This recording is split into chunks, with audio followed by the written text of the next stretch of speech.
ॐ पितृगणाय नमः। ॐ वसुन्धराय नमः। ॐ पितृभ्यो नमः।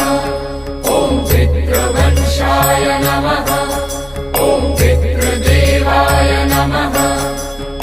ॐ ब्रह्माय नमः। ॐ पितृगणाय नमः। ॐ वसुन्धराय नमः। ॐ पितृभ्यो